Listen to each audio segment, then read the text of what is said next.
آج میں ایک ایسے گاؤں میں موجود ہوں جہاں رات کے 10 بجے کے بعد کوئی گھر سے باہر نہیں نکلتا۔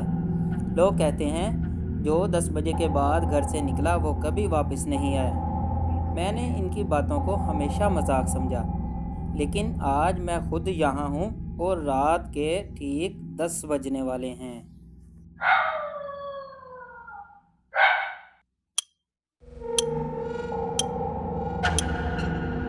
گاؤں میں اچانک ایسی خاموشی چھا گئی جیسے یہاں کوئی زندہ ہی نہ ہو۔ میں نے باہر نکلنے کا فیصلہ کیا، دیکھتے ہیں آخر کیا ہوتا ہے۔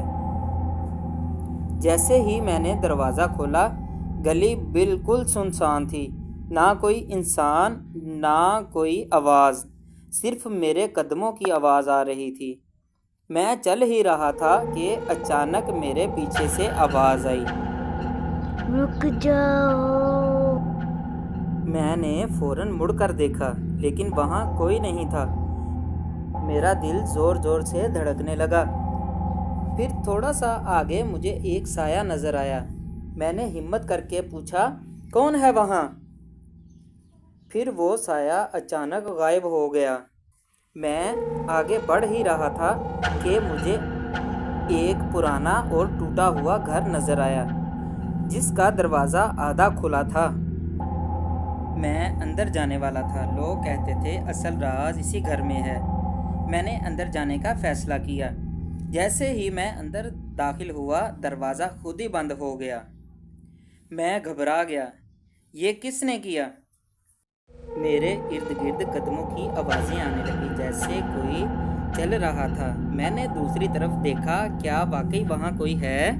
اچانک ایک بچی کی آواز آئی، بڑی دیر کر دی آنے میں۔ میرا جسم سن ہو گیا۔ کون ہو تم؟ میں نے سامنے لگے آئینے میں دیکھا اور اس میں میرے پیچھے کوئی چھوٹی سی بچی کھڑی تھی۔ میں فوراً پلٹا، لیکن وہاں کوئی نہیں تھا۔ بچی کی آواز پھر آتی ہے، تمہارا انتظار کر رہے تھے۔ اچانک چاروں طرف سائے نظر آنے لگے، وہ سب میری طرف بڑھ رہے تھے۔ میں نے بھاگنے کی کوشش کی، لیکن دروازہ بند ہو گیا۔ میں چیخا، مجھے جانے دو۔ اچانک ایک سایہ میرے بالکل سامنے آ گیا۔ اس کا چہرہ نظر نہیں آ رہا تھا، لیکن اس کی آنکھیں لال تھیں۔ میں پیچھے ہٹ رہا تھا، لیکن میرے پیچھے بھی کوئی کھڑا تھا۔ میں پھنس چکا تھا۔ میں چیخنا چاہتا تھا، مگر آواز میرے گلے میں جیسے اٹک ہی گئی۔ اچانک لائٹ بند ہو گئی، میرے ہر طرف اندھیرا چھا گیا، ایسا اندھیرا جس میں ایک ہاتھ کو دوسرا ہاتھ نظر نہ آئے۔ مجھے لگا جیسے کوئی میرے قریب سانس لے رہا ہو، ٹھنڈی اور خوفناک سانس۔ پھر سب کچھ خاموش ہو گیا۔ جب میری آنکھ کھلی تو صبح ہو چکی تھی، سورج کی روشنی میرے اوپر پڑ رہی تھی۔ میں نے سکون کا سانس لیا اور خود سے کہا، میں تو بچ گیا ہوں، لیکن یہ سب خواب تھا۔ مجھے کیا پتا تھا کہ میں خود اب زندہ نہیں رہا۔ میں جلدی سے اپنے گھر پہنچا۔ میں نے دروازہ کھولا، اندر گیا تو سب کچھ ویسے ہی تھا۔ امی بچوں کے ساتھ کھیل رہی تھی۔ میں نے کہا، امی میں آ گیا، لیکن کسی نے جواب نہیں دیا۔ میں غصے میں دوبارہ بولا، امی میں آ گیا، لیکن پھر بھی کوئی جواب نہیں آیا۔ میں زور سے دیوار پر ہاتھ مارتے ہوئے بولا، امی میں آ گیا ہوں، تم میری بات کیوں نہیں سن رہے؟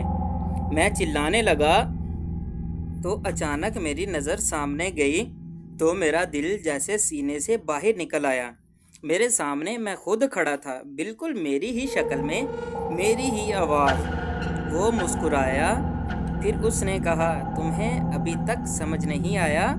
میں کانپتے ہوئے بولا، کیا مطلب؟ وہ آہستہ سے بولا، تم کل رات مر گئے تھے، میری سانس رک گئی اور اب تم انسان نہیں رہے۔ اچانک میرے ارد گرد کی دنیا بدلنے لگی اور وہی لال آنکھوں والی بچی دروازے کے پیچھے سے مجھے دیکھ رہی تھی، لیکن اس بار مسکراتے ہوئے۔